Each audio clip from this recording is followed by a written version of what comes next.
noticiero de la televisión cubana. Buenas noches, gracias por su compañía. De inmediato los titulares. Condena Díaz-Canel cínica inclusión de Cuba en lista de países que patrocinan el terrorismo. Extreman medidas de control en el país ante nuevo récord de contagios por COVID-19. Falleció el destacado realizador de cine, Enrique Pineda Barnet. Asegura encuesta que más del 60% de los estadounidenses desaprueba la gestión de Donald Trump. El presidente de la República de Cuba, Miguel Díaz-Canel Bermúdez, condenó la cínica designación de nuestro país como Estado patrocinador del terrorismo por Estados Unidos. Son los últimos coletazos de una fracasada y corrupta administración comprometida con la mafia cubano-miamense, puntualizó el mandatario cubano en su cuenta en Twitter. Por su parte, el director general de Estados Unidos del Ministerio de Relaciones Exteriores de Cuba, Carlos Fernández de Cosío, ofreció declaraciones a la prensa sobre dicha difamación y pretexto adicional para aplicar sanciones que castigan al pueblo cubano. Otro acto de oportunismo político y arbitrariedad sin fundamentos ni lógica, pero con el claro fin de obstaculizar, dificultar a la venidera administración cualquier futuro esfuerzo diplomático que pueda parecer favorable a Cuba. Esos y otros calificativos de reproche merece, a juicio del director de Estados Unidos de la Cancillería cubana, la medida que ha suscitado repudios más allá de La Habana. En primer lugar, Cuba no es un país patrocinador del terrorismo. Eso lo conoce el presidente de los Estados Unidos, eso lo conoce el secretario de Estado, que mintió deliberadamente ayer al hacer la calificación, eso lo conocen los funcionarios del Departamento de Estado y lo conocen los funcionarios en Estados Unidos que se encargan de los temas de aplicación y cumplimiento de la ley. Otra razón es que Cuba no le reconoce autoridad a las listas de calificación de países que emite el Departamento de Estado. Estas son listas como la de los estados que supuestamente patrocinan el terrorismo, que son totalmente unilaterales, carentes de reconocimiento internacional o de reconocimiento por autoridad internacional alguna, que existen y se concibieron para difamar contra países con los que Estados Unidos tiene desavenencias, con los que tiene discrepancias, y para aplicar medidas de coerción económica contra esos países. La insistencia en una política de mano dura contra Cuba solo ha satisfecho a sectores radicales de los Estados Unidos cercanos al poder, al tiempo que sin miramientos esa práctica agudiza las limitaciones de recursos y negociaciones beneficiosas para el pueblo del archipiélago antillano. Esta medida ha recibido un rechazo a nivel internacional. Ha tenido, por supuesto, el rechazo del pueblo de Cuba, el rechazo de muchos sectores dentro de los Estados Unidos, incluyendo miembros prominentes del Congreso, tanto de la Cámara como del Senado, incluyendo organizaciones religiosas en los Estados Unidos y también algunas organizaciones internacionales. El presidente saliente de la Casa Blanca no ha vacilado en mostrar su desdén por las familias cubanas y los daños que les inflige con sus decisiones. Esta se trata de otra acción unilateral y deliberada entre las tantas llevadas a cabo durante los últimos 4 años de su gobierno. Como mismo la lista se concibió unilateralmente, como la inclusión de países en la lista es totalmente unilateral, corregir ese error o dejar de mentir tiene que ser también un acto totalmente unilateral.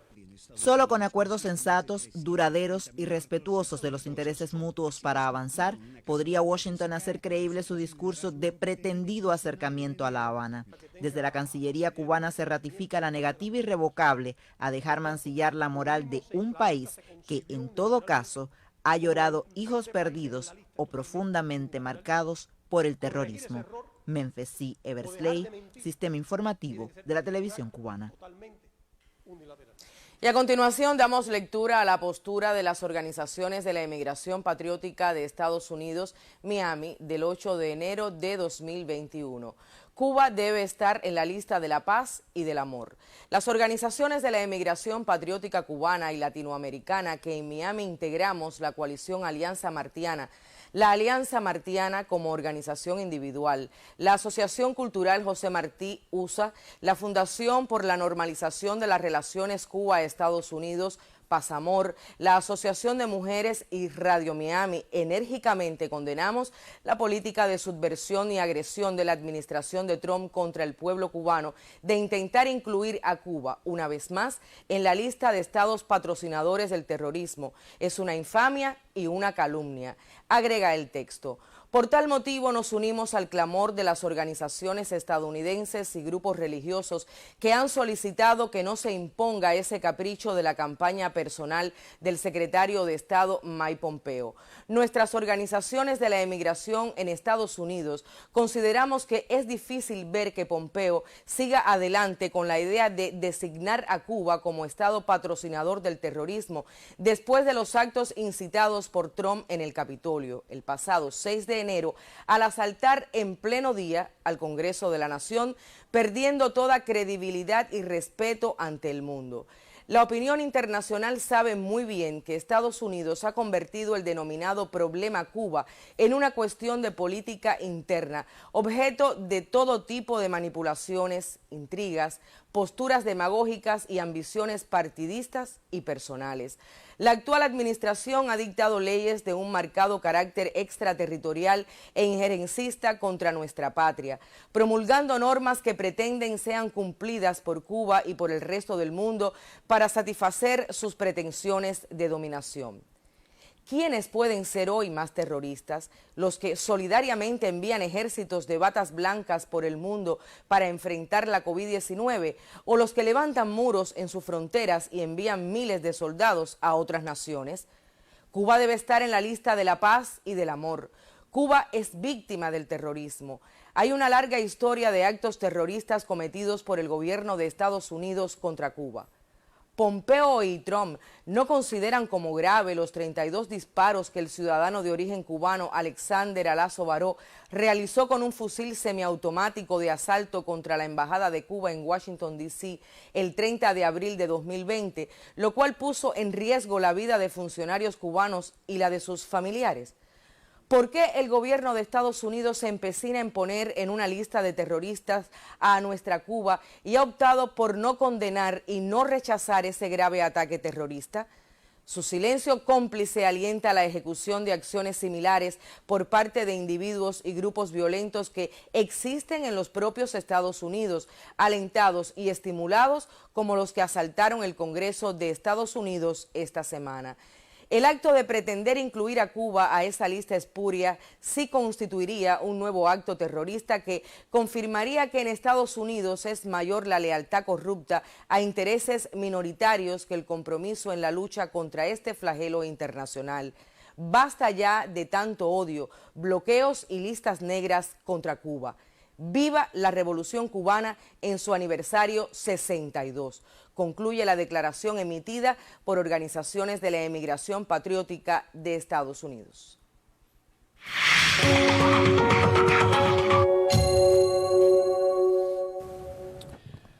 Artemisa, debido al incremento de la tasa de incidencia de COVID-19, retrocedió a la fase 1 hace algunos días. El municipio de Alquizar presenta la situación epidemiológica más compleja de la provincia, por lo que el Consejo de Defensa determinó allí el reforzamiento de las medidas de restricción. Durante los últimos 15 días, Alquizar presenta un incremento de casos positivos a la COVID-19. Hasta la fecha, el municipio acumula 89 casos, de ellos 27 activos, por lo que resulta el territorio de mayor tasa de infestación en el país. Entre los municipios estos que están en fase de transmisión autóctona, el municipio de Alquizar es el municipio que mayor tasa tiene. Hoy el municipio de Alquizar en los últimos 15 días acumula 34 casos confirmados para una tasa de 117, considerada la tasa más elevada del país. Ya se han implementado 6 áreas de cuarentena en el municipio que abarcan más de 600 viviendas en los 4 consejos populares. Como resultado de la compleja situación epidemiológica, el Consejo de Defensa Provincial declaró el cierre total de las fronteras, la suspensión del transporte público, de las actividades docentes y la necesidad de intensificar la pesquisa y el estricto control de los viajeros. no puede dejarse de pesquisar diario, hay que comprobar, y aquí la zona de defensa tiene que comprobar de conjunto con salud pública. La zona de defensa tiene un representante de salud pública que lo primero que tiene que informar cuando se reunieron es cuántos casos se pesquisaron ayer. Hay que pesquisar a todo el mundo, porque esa es la garantía de saber que vamos saneando áreas. Para las áreas en cuarentena se acordó priorizar la alimentación a través de los mensajeros y la atención a embarazadas y ancianos. Alquizar, con un total de 33.000 habitantes, a partir del último rebrote de la pandemia, presenta una crítica situación, por lo que se encuentra entre los 4 municipios artemiseños con transmisión autóctona. Desde Artemisa, Alexander Sosa y Yosmara Martínez, Sistema Informativo de la Televisión Cubana.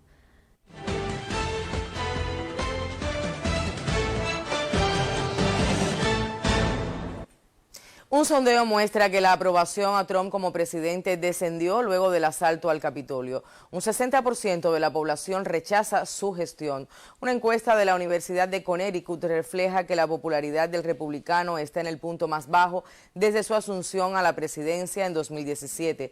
Más de la mitad de los encuestados cree que el presidente debería renunciar por incitar a disturbios.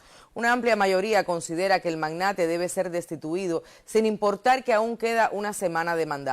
Los votantes responsabilizan a Trump de los violentos incidentes donde murieron 5 personas, incluido un oficial de policía. Y mientras crece su impopularidad entre los estadounidenses, Donald Trump anunció este martes que pondrá en estado de emergencia el Distrito de Columbia, donde el próximo 20 de enero tendrá lugar la ceremonia de transmisión de mando presidencial. La medida responde a informaciones del Buró Federal de Investigaciones, FBI, sobre la organización de nuevas protestas de partidarios de Trump frente a los 50 capitolios de los estados del país entre el 16 y el 20 de enero. No descartan la posibilidad de una acción terrorista masiva en días próximos a la ceremonia de investidura del mandatario electo Joe Biden o durante el acto, según reportan medios de prensa de ese país. También hay denuncias de atentados contra Biden, la vicemandataria Kamala Harris y la titular de la Cámara de Representantes, Nancy Pelosi. Por su parte, el general Daniel Hokanson, jefe de la Guardia Nacional, informó que unos 15.000 efectivos serán desplegados en Washington para garantizar las actividades de juramentación del nuevo presidente. En tanto, una nueva renuncia del gabinete de Trump fue anunciada en las últimas horas en medio de las crecientes amenazas de violencia. Se trata del secretario interino de Seguridad Nacional, Chad Wolf, quien será reemplazado por Pete Gaynor, administrador de la Agencia Federal para el Manejo de Emergencias. Jorge Sosa Chacón, Redacción Internacional. El representante permanente de Rusia ante las organizaciones internacionales con sede en Viena, Mikhail Ulyanov, rechazó las declaraciones del secretario norteamericano de Estado Mike Pompeo sobre el supuesto uso de armas químicas por la República Islámica de Irán. Según el diplomático ruso, Pompeo se refirió a un documento antiguo publicado por el Departamento de Estado donde refiere que durante la guerra de Irán e Irak entre 1980 y 1988, Teherán supuestamente utilizó armas químicas y también se la suministró a Libia entre 1978 y 1987. Miembros del Partido de los Trabajadores de Brasil presentaron ante la Cámara de Diputados otra solicitud de destitución contra el presidente Jair Bolsonaro. Así llegan a 60 las solicitudes de juicio político contra el mandatario ultraderechista. Y a esas denuncias agreguemos sus recientes críticas contra el sistema electoral de Brasil para buscar un escenario favorable para su elección, su reelección, aunque todas las papeletas indican lo contrario. Con el análisis esta noche sobre el tema, la periodista Diana Valido. Bienvenida, Diana, buenas noches. Muy buenas noches para ti, Añé, también para Serrano. Precisamente lo que está sucediendo con Jair Bolsonaro es casi una cuestión de karma. Cada vez más solicitudes para ser destituido del cargo y cada vez menos posibilidades de reelegirse en el 2022. Este es el precio que está pagando por haber sido uno de los que estuvo detrás del impeachment contra Dilma Rousseff, por haber sido además uno de los autores intelectuales de la amplia estrategia que se armó para tener tras las rejas al líder más popular que ha tenido Brasil en los últimos tiempos, Luis Ignacio Lula da Silva. Y sobre todas las cosas, este es el precio de su gestión como presidente. Vamos a analizar ahora los hechos recientes. Los solicitantes de la última demanda contra él lo acusan del delito de apología de la tortura, que está tipificado en el artículo 287 del Código Penal. ¿De qué se trata? Bueno, les cuento. Hace unos días Bolsonaro afirmó ante un grupo de partidarios que la expresidenta Dilma fue torturada durante la dictadura y le fracturaron la mandíbula, un hecho que ya es conocido. Lo inusual y hasta irrespetuoso fue que el actual mandatario expresó en un tono muy irónico, y cito, que traigan los rayos X para ver esos huesos. Yo no soy médico, pero hasta hoy espero la radiografía. Por supuesto, las cosas no se quedaron así. Dilma reaccionó al expresar que el presidente, que es además un ex militar, no solo le insultaba a ella, sino a miles de víctimas de la dictadura, lo cual evidencia que no respeta ningún límite impuesto por la educación y el civismo. Esto fue el motivo de la solicitud que presentaron los miembros del Partido de los Trabajadores, la cual está firmada por varios legisladores, entre ellos la diputada Gleisi Hoffmann, la exministra Eleonora Menicucci, al igual que otras mujeres que fueron víctimas de tortura durante la dictadura militar. Pero como les decía, esta es la más reciente de las solicitudes, pero Bolsonaro tiene récord de pedidos para su destitución por otras causas. Por ejemplo, actos contra la democracia, la seguridad nacional, la libertad de prensa, abusos de autoridad, violación de normas sanitarias que arriesgan vidas humanas. Son algunas las justificaciones de los pedidos de los partidos políticos, también legisladores, ciudadanos y asociaciones profesionales. No obstante, se necesita una decisión por mayoría de 2/3 de diputados y senadores, algo que por ahora no se ha llevado a ese escenario, si bien cada solicitud empaña más su gestión. Ahora bien, gran parte de lo que suceda en este tiempo incidirá en los comicios presidenciales de 2022 y Bolsonaro está buscando desde ya excusas en caso de no tener la victoria. Por ejemplo, a raíz de los últimos incidentes en el Capitolio estadounidense, el presidente brasileño justificó esa violencia alegando problemas con el voto electrónico. Vamos a escucharlo. O pessoal tem que analisar o que aconteceu nas eleições americanas agora. Basicamente, qual foi o problema? A causa dessa crise toda? Falta de confiança no voto. E houve gente lá que votou 3, 4 vezes. E aqui no Brasil, se tivermos o voto eletrônico em 22, vai ser a mesma coisa. ¿Le suena esta excusa? Es parte también de lo que ha dicho Trump para justificar su derrota, que si hubo fraude, que si no se contaron bien los votos, que hubo problemas con los correos, en fin. Lo cierto es que aún es temprano para hacer pronósticos sobre Brasil, pero Bolsonaro sabe que lo tiene difícil y no es precisamente porque vayan a suceder irregularidades con el voto electrónico el próximo año, algo de lo cual no tiene pruebas, sino porque sus resultados en el cargo no le dejan un buen precedente. Para el 2022 podrían suceder muchas cosas en Brasil. Una de ellas es que vuelva a la batalla política Luis Ignacio Lula da Silva, quien es considerado por muchos el candidato más fuerte para derrotar al actual presidente. Aunque actualmente el fundador del Partido de los Trabajadores tiene sus derechos políticos vetados por la derecha, su equipo de defensa mantiene un fuerte trabajo para eliminar todas las trabas que lo invalidan para participar en el terreno político. Veremos qué pasa. Por ahora, Bolsonaro está enfrentando lo que él mismo sembró, un pésimo manejo para enfrentar la COVID-19, serias críticas a sus medidas contra los sectores más desfavorecidos y la pérdida de reconocimientos en espacios internacionales donde Brasil fue líder bajo otros gobiernos. Algunos lo llaman karma, sucede en la vida y en la política. Así me despido. Buenas noches.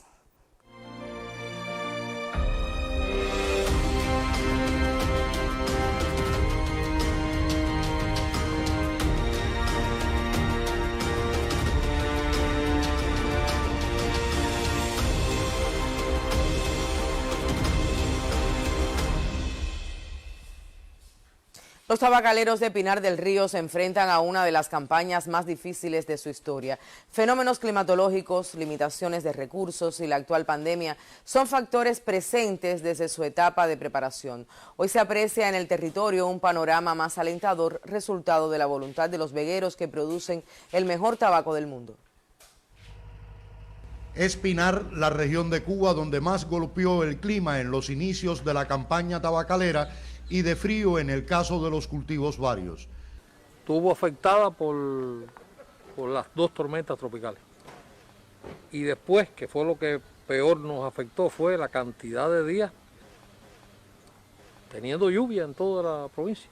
Pero los vegueros de la provincia más occidental de Cuba partieron nuevamente de cero. Yo creo que el esfuerzo ha sido muy grande. Ya, por ejemplo, hoy hay postura. En el mes de enero se va a sembrar tabaco aquí en Pinar del Río, como si fuera diciembre. Pero primero porque hay postura. Pinar del Río tiene que sembrar 2.400 hectáreas de tabaco y tiene más de 220 hectáreas que corresponden al tabaco tapado, lo que garantiza la capa para exportación. Y el movimiento que se ve hoy en alistamiento de tierra, el movimiento que se ve hoy en la siembra, incluso en la calidad de la postura, avisoran que la campaña, aún con el corrimiento de prácticamente un mes y medio, puede ser una buena campaña tabacalera. Reconocen en Pinar del Río esfuerzo de los vegueros que no renuncian a sus compromisos productivos en el principal renglón exportable de la agricultura. El camarógrafo Pedro Paredes y Manolo Rodríguez Salas, Sistema Informativo de la Televisión Cubana. Los altos precios en productos y servicios generan malestar en la población. Por eso en Camagüey, autoridades llaman a combatir severamente el incremento desmedido para acompañar el proceso de ordenamiento monetario. En Camagüey se evaluaron las medidas de enfrentamiento a los altos precios para asegurar la tarea de ordenamiento, pues hasta el momento los resultados de las acciones no favorecen a la población. Alza desmedida de los precios, mala calidad del producto, bajo gramaje y mal servicio no se corresponden con el reordenamiento económico que lleva a cabo el país. En el sector estatal y privado hay violaciones y el llamado es al combate severo. Ariel Santana, primer secretario del partido en Camagüey, expresó que hay que aumentar las ofertas con iniciativas y alternativas, mejorar los servicios, producir más y hacer cumplir las medidas para que la tarea de ordenamiento triunfe y se proteja a la población. En Camagüey, Luis Naranjo, Sistema Informativo de la Televisión Cubana.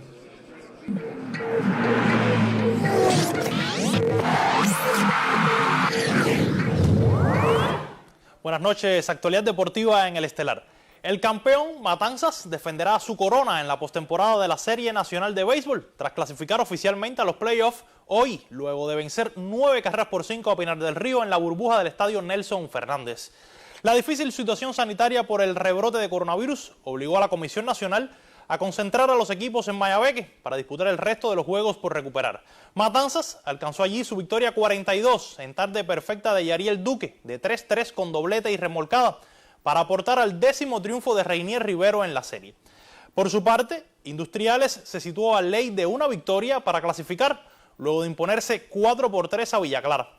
Los Leones de la capital sumaron 40 victorias y están a un paso de asegurar el boleto que parecía imposible después de tantas lesiones y superar además un brote de COVID. En más noticias de nuestro pasatiempo nacional, hoy se conoció que el matancero Yadir Drake no aceptó ser refuerzo en los playoffs de la Liga Mexicana del Pacífico tras su gran año con Algodoneros de Guasave para jugar con sus Cocodrilos de Matanzas e intentar ganar el título nacional. Otro de los favoritos a la corona es el equipo de los Alazanes de Granma, quienes se entrenan en Bayamo a la espera de conocer a su rival en los playoffs. El equipo de Granma, uno de los clasificados a los playoffs de la 60 Serie Nacional de Béisbol, se encuentra esperando por su rival.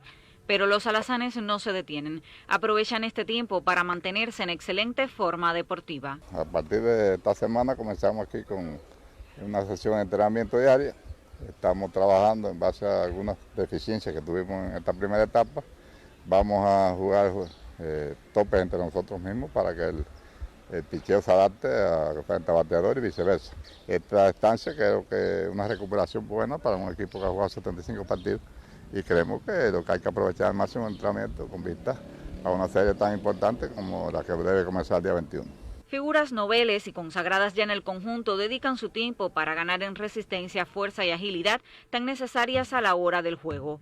Los granmenses aspiran a mantenerse entre los primeros. Al equipo lo veo muy bien, con buenas expectativas para los playoffs, que a la afición que cuente con nosotros vamos a darlo todo para tener el título este año. El trabajo colectivo desarrollado por los pupilos de Carlos Martí les permitió estar nuevamente en la avanzada del campeonato beisbolero. Rosa María Torres Montalbán, Sistema Informativo de la Televisión Cubana. En otras notas de pelota, hoy conocimos que el histórico manager Alfonso Urquiola dirigirá a Panamá en la próxima Serie del Caribe. El manager de los equipos Cuba y Pinar del Río vuelve al béisbol canadero, en el que ha triunfado anteriormente. Y en una triste noticia, hoy falleció Cándido Andrade, director del único equipo de Santi Espíritus que ha ganado una serie nacional. El béisbol está de luto luego de que nos abandonara a los 85 años de edad en Yaguajay. Ahora continuamos con judo, pues Cuba inició su calendario internacional de 2021 con el 7º puesto de Maylin del Toro, como la mejor actuación de este martes en el Masters de Doha, en Qatar. La antillana quedó bye en la primera ronda de los 63 kilogramos y luego derrotó por Guasari en regla de oro a la italiana María Centracchio. Pero en cuartos de final, la cubana cedió por hipón ante la neerlandesa Shane Vermeer. En la repesca por bronce, Del Toro fue descalificada contra la eslovena Andreja Leski, pero logró sumar 468 puntos para el ranking mundial. El título fue para la francesa Clarisse Agbenou. Por su parte, Magdiel Estrada en los 73 kilos no pasó de su primer combate al caer por hipón en apenas 49 segundos ante el italiano Fabio Basile. Y del fútbol europeo, esta tarde el Atlético de Madrid se impuso al Sevilla 2-0 con goles de Correa y Saúl para ampliar su ventaja en el primer lugar de la Liga Española. En la Premier League, el Manchester United venció 1-0 al Burnley y con gol de Pogba también es líder. Así finalizan los deportes. Continúen con más informaciones en la emisión estelar. Hasta mañana, Andy. Fuerzas del Ministerio del Interior en el municipio tunero de Puerto Padre realizaron un operativo en la vivienda de un ciudadano que se dedicaba a juegos prohibidos y acaparamiento de productos agrícolas. A partir de una denuncia hecha por vecinos, fuerzas del MININ en el municipio de Puerto Padre efectuaron un operativo en la calle 12, número 27 de esta ciudad, donde se detectaron diversas irregularidades constitutivas de delito. Se recibe una información en la estación de la PNR Puerto Padre y de conjunto con el jefe y el jefe de intrusión se crea un grupo operativo y se hace el registro en dicha vivienda. Nos encontramos en presencia de un delito de juego prohibido, previsto y sancionado en nuestro Código Penal, donde se ocupa la cantidad de 7.404 CUC, 137 USD y 423.038 CUP. Todo este efectivo entregado al bandé del municipio. Además se ocupan 58 gallos finos, los cuales se le entregan a flora y fauna. Durante el operativo también se ocupan 356 ristras de ajo, tipificado un delito de acaparamiento, donde se le hace entrega al Ministerio de la Agricultura del municipio para su uso social. La denuncia oportuna del pueblo debe permanecer como principal fuerza de apoyo en el combate diario contra las ilegalidades. Alexander Serrano Arias para este espacio informativo.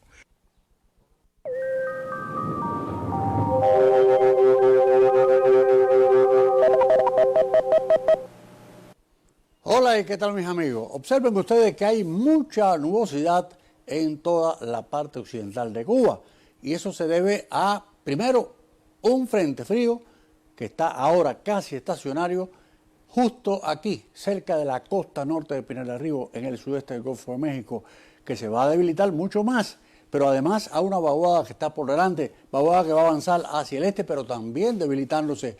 No obstante, mañana van a mantenerse nublados, sobre todo en toda la parte occidental de nuestro país, y la posibilidad de algún chubasco, alguna lluvia, pero en realidad ligera. Y bueno, fíjense que esta nubosidad hoy se ha mantenido en la parte oriental menos, y mañana, la mañana será de cielo parcialmente nublado en el occidente, mucho sol para el resto y cielo parcialmente nublado en la costa norte del oriente del país por la mañana, por la tarde, cielos parcialmente nublados en prácticamente todo el país, posibilidad de algún chubasco, alguna lluvia en la zona occidental y más aisladas para el resto del territorio nacional. Las temperaturas frescas, incluso en algunos lugares por la madrugada puede ser ligeramente fría. Valores en la madrugada de 18 y 19 grados, llegando hasta 23 en la parte más oriental. Máximas por la tarde, frescas, 26, 28 grados, pero llegando hasta 31 y 32, un poco de calor en la parte más oriental del país. Y en cuanto a los vientos, del norte al nordeste en el occidente, nordeste al este en el resto, hasta 25 kilómetros por hora, con oleaje en la costa norte oriental, oleaje en la tarde en la costa norte occidental y poco oleaje en el resto de las costas. En los próximos días, posibilidad de algún que otro chubasco, sobre todo en el occidente del país y en zonas de la costa norte, y las temperaturas frescas, máximas 27, 25 y subiendo para el centro y subiendo todavía más calor para la parte oriental, 31 grados Celsius. Mis amigos, pues este es el tiempo. Les deseo que pasen un día muy feliz y hasta mañana. Hasta mañana, doctor. La Alianza Bolivariana para los Pueblos de Nuestra América, Tratado Comercio de los Pueblos, condenó hoy la decisión de Estados Unidos de incluir a Cuba en una lista de países patrocinadores del terrorismo, informó en su cuenta en Twitter el secretario ejecutivo de ese mecanismo regional, Sacha Llorenti. El ALBA TCP califica de arbitraria la unilateral medida que pretende continuar el bloqueo económico, comercial y financiero contra el pueblo cubano. El organismo regional reconoce y agradece a Cuba su cooperación en diversos sectores. Destaca también su ejemplo de altruismo, solidaridad y humanismo. Señala la declaración que el gobierno de Estados Unidos patrocina el terrorismo, promueve golpes de Estado e impone invasiones militares. En 2015, Barack Obama quitó a Cuba de la lista de países patrocinadores del terrorismo, se recuerda. Sin embargo, el gobierno de Donald Trump arreció los ataques hacia La Habana y echó por tierra los avances en relaciones bilaterales logrados por la administración anterior. Y también hoy el Parlamento del Mercosur calificó de inviable y antigua la decisión del mandatario estadounidense Donald Trump de incluir a Cuba en la lista de países patrocinadores del terrorismo. El presidente del Parlasur, Oscar Laborde, expresó que esas restricciones son negativas para los intereses de Estados Unidos. La decisión del actual inquilino de la Casa Blanca demuestra la decadencia del imperio. Esas medidas afectan el ingreso a Cuba de implementos para la salud y alimentos, un atraso de lo logrado en las relaciones bilaterales con Estados Unidos, indicó el ejecutivo de Parlasur. La última resolución de Trump contra Cuba demuestra que el imperio no tiene ideas que vayan más allá del ejercicio brutal de la fuerza en medio de la pandemia de COVID-19, indicó el presidente del Parlasur.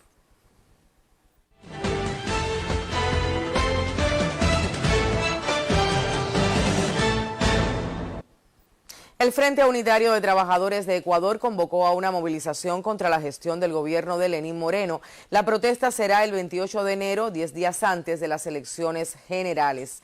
Los manifestantes saldrán a las calles en horas de la tarde, según asegura la convocatoria. Dentro de las exigencias, el grupo de sindicalistas pedirán cambios con relación a la medida de elevar los años de jubilación ante el Seguro Social y que se pague la deuda del Estado. Los organizadores manifestaron que se cumplirán todas las medidas de bioseguridad para evitar contagios de COVID-19. Y Estados Unidos persiste en su guerra económica contra Siria y endurece su bloqueo mediante el saqueo del trigo de esta nación árabe. Más detalles se reporta nuestro colaborador Fadi Maruf desde Siria. Washington roba los cultivos y ocupa los pozos petroleros sirios con el fin de prolongar la crisis de pan y de hidrocarburos para ejercer más presión sobre el país árabe. En los últimos días, las fuerzas estadounidenses presentes ilegalmente en Siria trasladaron hacia Irak unos 100 camiones cargados de trigo y cebada. Tras incendios provocados a miles de hectáreas de sembrados de trigo, los militares norteamericanos y su milicia separatista, Fuerzas Democráticas de Siria, impiden que los agricultores entreguen sus cereales a los centros de compra del Estado y les obliga a venderlos a precios muy bajos. Según el gobierno sirio, la ocupación de sus pozos petroleros y el saqueo de sus cultivos es terrorismo económico y crimen de lesa humanidad. Ratificó que Washington pretende asfixiar económicamente al pueblo sirio en un intento de alcanzar una victoria que no pudo lograr mediante la vía política y militar. Estados Unidos endurece su bloqueo contra Siria mediante el saqueo de su trigo y petróleo en un intento de asfixiar al pueblo sirio que insiste en resistir. Reportó Fadi Maruf, corresponsal de Prensa Latina en Siria, para el sistema informativo de la televisión cubana. La policía francesa confirmó este martes el arresto de otras 7 personas supuestamente vinculadas a la decapitación en octubre pasado del profesor Samuel Paty en el ataque terrorista. Las detenciones ocurrieron en las ciudades de Toulouse, Lyon, Rouen, entre otras. Algunos de los arrestados son de origen checheno. Tras el asesinato del profesor se produjo el incendio de la Basílica de Notre Dame, donde perdieron la vida 3 personas y el gobierno decretó la máxima alerta terrorista.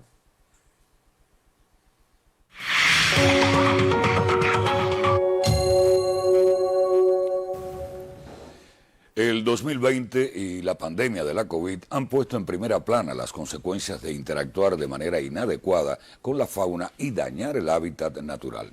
Nuestros científicos muestran resultados positivos en el desarrollo de políticas amigables con el medio ambiente.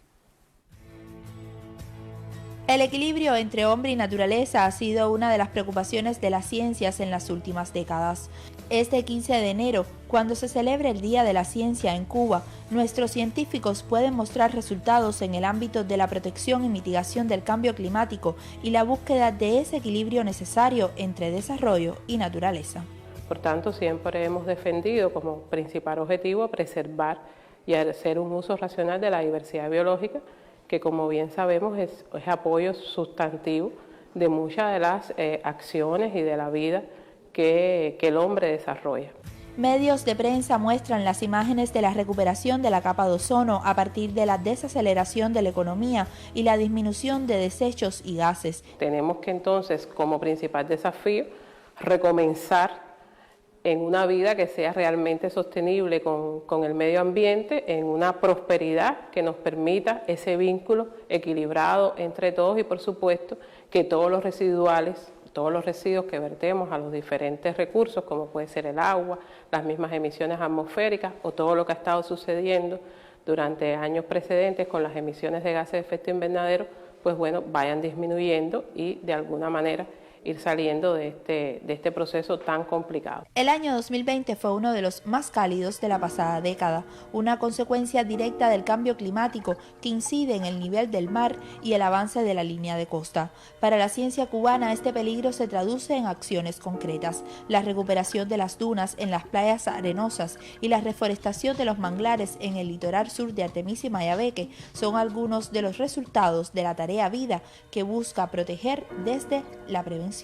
De hecho, nuestros niños, nuestros jóvenes, todo el sistema de educación está enfocado en muchas de las asignaturas en que puedan comprender estos temas ambientales, pero ahora necesitamos transformar ese comportamiento. Y ahí está el mensaje clave, o sea, que la población pueda reconocer esto y que pueda de alguna manera actuar en función de proteger el medio ambiente y hacer un uso racional. Un cambio de actitud pactado desde políticas estatales que tienen como principal tarea conservar la vida en el planeta. Lisandra Sesto, Sistema Informativo de la Televisión Cubana.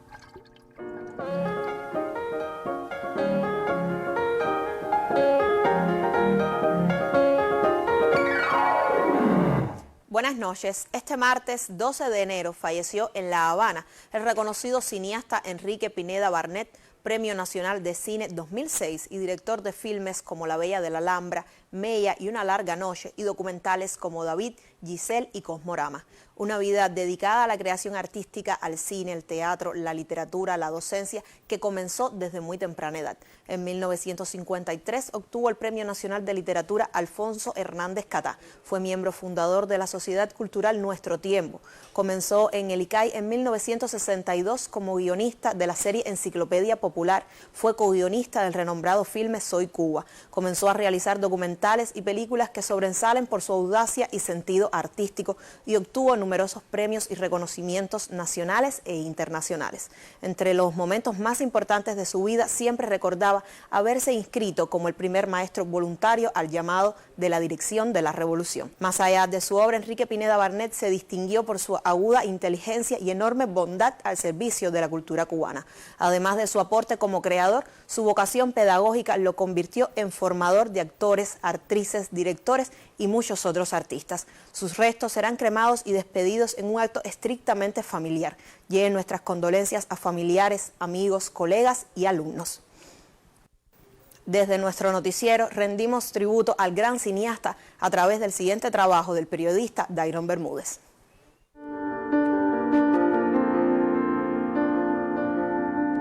Quizás fue la última entrevista de su vida. No hablaríamos de él ni acerca del cine cubano, sino sobre la historia de la filmación de un ballet. Pero por impulso el diálogo comenzó con un interrogante en relación a la trascendencia de sus obras y como autor de unos 14 largometrajes de ficción y 8 documentales. Autocolocarse es tan difícil porque la vida es la que lo hace. La Bella de la Alhambra de Cuba. ¡De Cuba!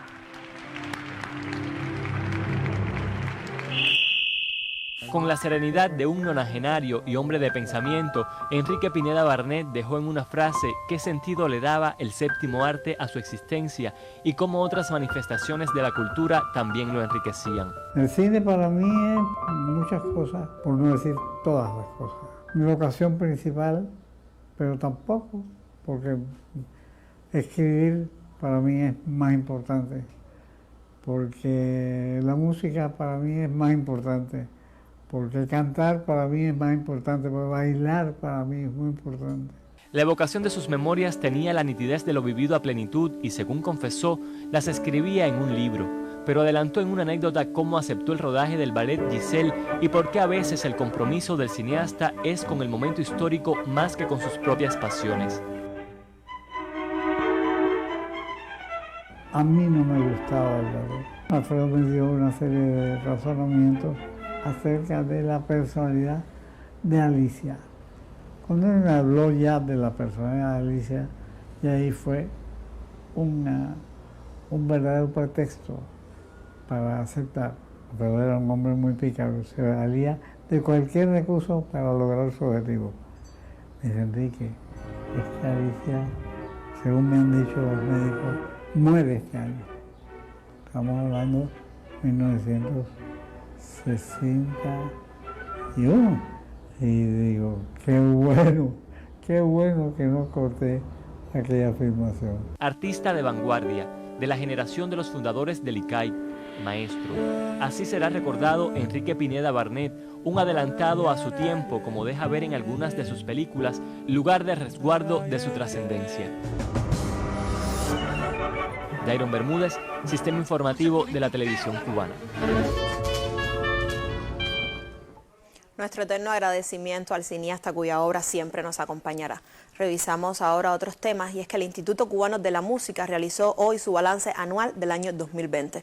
La reunión estuvo presidida por el ministro de Cultura de Cuba, Alpidio Alonso, la funcionaria del Comité Central del Partido Comunista de Cuba, Sara Blanco Pérez, y la presidenta del Instituto Cubano de la Música, Indira Fajardo, entre otros dirigentes de instituciones culturales del sector de la música. Con una mirada a lo realizado por el Instituto de la Música en el año que recién concluyó, inició este encuentro. En el 2020, el ente rector de la música cubana enfrentó las dificultades que impuso la pandemia de la COVID-19, pero logró reinventar sus modos de hacer para seguir brindando apoyo y acompañamiento a los músicos en su quehacer, pero también para seguir ofreciendo arte al público. Este sigue siendo uno de los retos con los que inicia el 2021, a los que se unen el reordenamiento económico por el que transita la nación y la apremiante necesidad del sector de perfeccionar los patrones de consumo de la música cubana, así como aumentar las capacidades de ganancia en la comercialización de la misma, pero sin abandonar nunca el principio de ponderar la calidad artística. Aquí hay que aliarse al talento, aquí hay que favorecer el talento y tenemos que pensar en una fórmula que sea mucho más eficiente, que resulte ganancioso, que resulte beneficioso, tanto para el músico como para la masa de público que va a disfrutar de ese trabajo. Nosotros tenemos una responsabilidad con lo que le entregamos a la gente, con lo que le damos a la gente, y nos toca promoverlo mejor. La reunión también resultó un espacio de diálogo en el que artistas y directivos de varias de las instituciones ofrecieron criterios sobre el momento actual que vive el sector. Así me despido, tenga usted muy buenas noches. Hasta mañana, Liep. La forma en que se pagarán los tributos correspondientes a 2020 y las adecuaciones realizadas por el impacto de la COVID-19 fueron los temas tratados este martes en la mesa redonda. Directivos de la ONAT respondieron además interrogantes sobre las modificaciones a los tributos en 2021 y cómo influye la tarea ordenamiento. La jefa de la Oficina Nacional de Administración Tributaria, Mari Blanca Ortega, informó en la mesa redonda que en este 2021 permanecen medidas adoptadas en 2020, dada la compleja situación de la COVID-19. La funcionaria explicó que se mantiene la decisión de no incrementar las cuotas tributarias. Se mantiene la facultad de los gobiernos municipales también para poder hacer adecuaciones cuando lo comprendan, y mantendremos estas cuotas hasta tanto las condiciones vayan cambiando y bueno, en dependencia de ya el desarrollo económico, que puedan tener algunas actividades que pueda entonces hacer alguna modificación, pero mientras tanto eso es lo que tenemos hasta el día de hoy. La campaña de declaración jurada inicia el 28 de enero y los ingresos que se declaren no tienen impacto de la tarea ordenamiento. Será la misma de campañas anteriores, explicó la vicejefa de la UNAD, Belkis Pino Hernández. Se mantiene el mínimo exento de 10,000 pesos.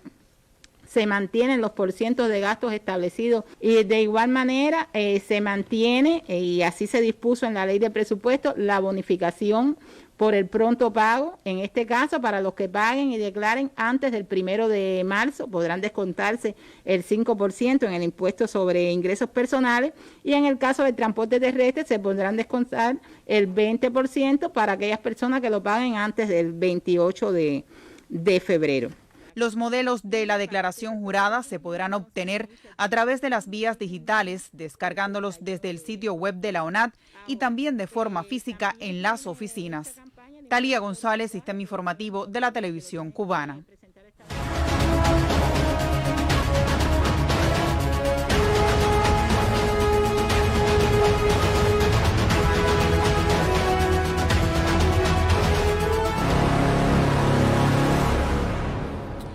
Y ante la compleja situación epidemiológica del país, el Grupo de Trabajo Temporal para el Enfrentamiento y Control de la COVID-19 adoptó esta tarde retornar en fases y etapas a varias provincias y municipios cubanos. También anunció la suspensión de las actividades docentes a partir del próximo jueves en los territorios que están en etapa de transmisión autóctona limitada del virus. El encuentro estuvo encabezado por el presidente de la República, Miguel Díaz-Canel Bermúdez, el segundo secretario del Comité Central del Partido, José Ramón Machado Ventura, el vicepresidente de la República, Salvador Valdés Mesa, y el primer ministro, Manuel Marrero Cruz.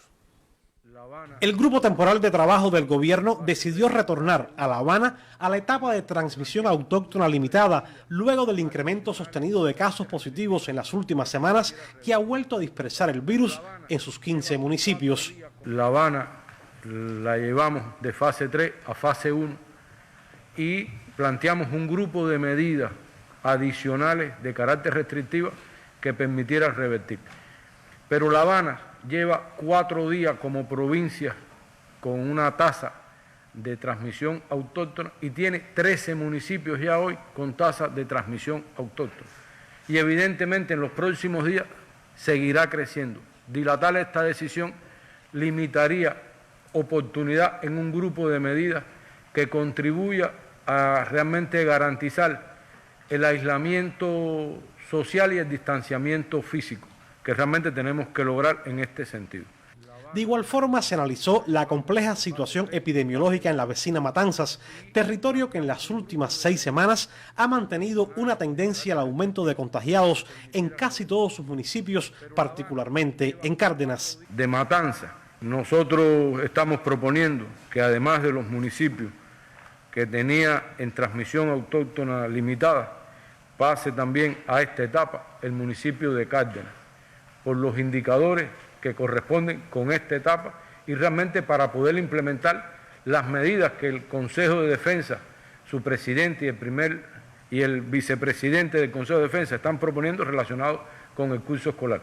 Por lo tanto, Matanzas quedaría con el municipio capital provincial, Los Arabos, Pedro Betancur, Perico, Ciénaga de Zapata y Cárdenas en transmisión autóctona limitado. Durante la última reunión del grupo temporal, la provincia de Camagüey fue alertada sobre un posible retorno, atendiendo a la cantidad de positivos acumulados hasta entonces. Como los casos siguen en aumento, este martes se decidió optar retroceso del territorio gramontino de la nueva normalidad a la fase 3 y la ciudad capital a la 2. Pasar la provincia de Camagüey, que se encuentra en nueva normalidad, a la fase 3 de la etapa de recuperación. Y con esto pasa Florida y Sibanicú a la fase 3 de la etapa de recuperación y a la fase 2 el municipio Camagüey, Najasa, Esmeralda y Jimaguayú. El resto de los municipios de la provincia continuarían en nueva normalidad. De igual forma, retroceden en fase y etapa varios municipios de la provincia de Santiago de Cuba. Pasar la provincia de Santiago de Cuba, que está en fase 2, a fase 1 de la etapa de recuperación, y además del municipio de Santiago de Cuba, que se encuentra en transmisión autóctona limitada, pasar el municipio palmasoriano por la tasa de incidencia y las complejidades que hoy tiene epidemiológica este municipio. Y se mantiene en fase 1 el municipio Guamá y Mella y en fase 3 el municipio Songo La Maya. Resumiendo la propuesta, el país quedaría en nueva normalidad 6 provincias: Santi Espíritu, Ciego de Ávila, Las Tunas, Holguín, Granma y el municipio especial Isla de la Juventud. En la etapa de recuperación, en fase 3, Pinar del Río, Camagüey y Cienfuegos. En fase 2, Guantánamo, que tendríamos que evaluarlo a finales de semana, porque de no revertir la tendencia, continuaría retrocediendo Guantánamo, que se encuentra en fase 2, y en fase 1, Artemisa, Mayabeque, Matanza, Villa Clara y Santiago de Cuba. Y pasaría a la etapa de transmisión autóctona limitada, La Habana. Esto hace que tengamos en transmisión autóctona limitada 34 municipios en el país.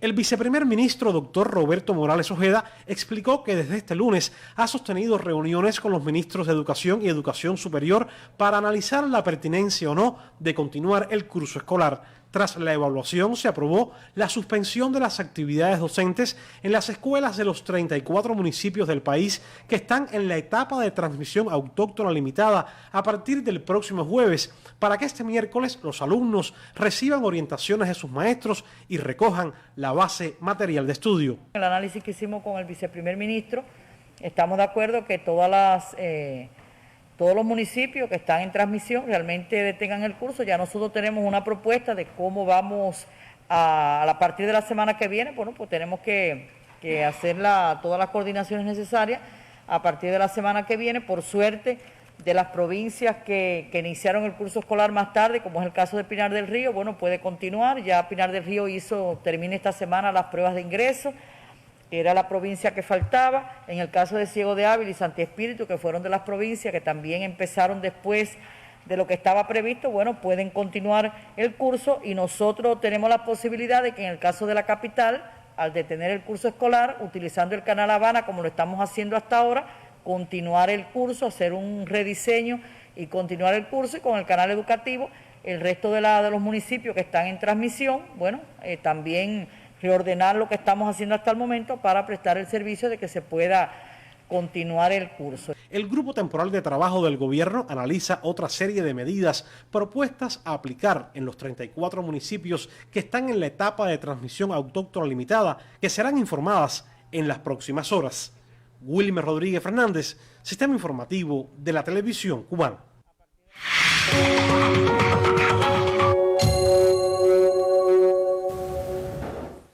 Hoy se cumplen 11 años del terremoto de Haití, un desastre de enormes proporciones del que todavía no se recupera la hermana nación caribeña. El periodista Abdiel Bermúdez nos muestra imágenes y testimonios de aquellos días tristes en los que no faltó, como siempre, la mano solidaria de los cubanos. Terremoto de Haití que causó decenas de miles de muertos. La tierra comenzó a temblar a 15 kilómetros de la capital. Ocurrió a las 5:53 de la tarde. El terremoto más potente del último siglo en Haití.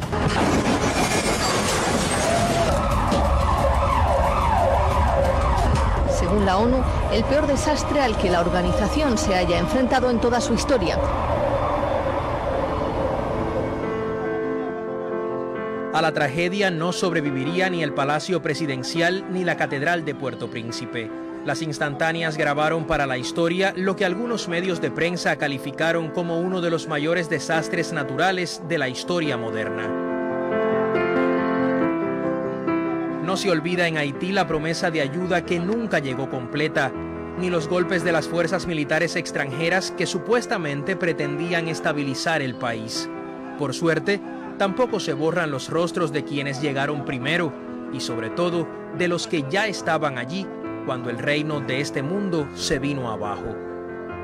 Yo pienso de que me habían chocado por atrás. No, en el mismo instante se me levanta el carro de adelante y ya le tiro la emergencia al carro, me tiro el carro y veo cuando un edificio de un costado de la derecha mía se estaba derrumbando. Todas las calles estaban abarrotadas de carros abandonados, de construcciones derrumbadas, de postes de teléfono, de personas muertas, familiares llorando. Todas las personas se movían en ambas direcciones de las calles, unos hacia arriba, otros hacia abajo, gritando aleluya. Yo también gritaba junto a la par de los haitianos, pero ¿qué hacía yo? Llamaba a mi familia, porque nada, pensé en ese momento en ellos y que no estaba al lado de ellos, que iba a perder la vida. Y me dio por llamar a mis hijos. El terremoto causó la muerte de más de 300.000 personas y más de 1 millón quedó sin hogar. En medio del dolor, la Brigada Médica Cubana impuso su voluntad, nacida del humanismo y la solidaridad más completos. Pues inmediatamente bajamos a lo que es el centro de la brigada y ahí se constituyó el primer salón de parto. También se constituyó el primer hospital de campaña quirúrgico y se realizaron las primeras intervenciones quirúrgicas donde participaban nuestro cirujano de la brigada y el ortopédico de la brigada, que realizaron un trabajo fenomenal, digno de destacar. Y bueno, allí hasta que se incorporó junto con nosotros la brigada, la primera brigada de Henry Rich, donde ya nos comenzamos a trabajar en conjunto. Había colapsado el sistema de salud, todos los hospitales los habían abandonado, tanto los nativos como de otros países que se habían ido hacia sus respectivos lugares, y lo único que estaba funcionando en esos primeros días fue la Brigada Médica Cubana. Y por supuesto, todo el mundo traía a todo el que se encontraba en la calle, en todos los lugares, los traían en puertas, en parihuelas, en pedazos de madera, acostados ahí, porque todos esos eran traumas. En Titanyén, en las afueras de la capital haitiana, fueron enterrados miles de cadáveres anónimos en una fosa común, y allí anclaron una cruz de colores Cacho y los miembros de la brigada artística Marta Machado cuando esparcieron su arte por esas tierras tras el terremoto. Después han sobrevenido otros desastres, como la epidemia de cólera y la inestabilidad política, pero siempre los haitianos han podido contar con Cuba para intentar borrar las huellas de la tragedia. En el vestíbulo del Hospital Comunitario La Renaissance, en Puerto Príncipe, una pintura cuenta esa historia. Fue hecha por muchas manos para recordar que un día fue un infierno ese lugar, pero los médicos cubanos permanecen allí, salvando vidas. Abdiel Bermúdez Bermúdez, Sistema Informativo de la Televisión Cubana. Oiga, cuánta infamia hemos tenido que aguantar después de la supuesta acusación de Cuba, patrocinadora del terrorismo, ¿verdad? Sí, Cuba es patrocinadora de salud, amor y vida. Buenas noches, cuídese. Hasta mañana. Hasta mañana.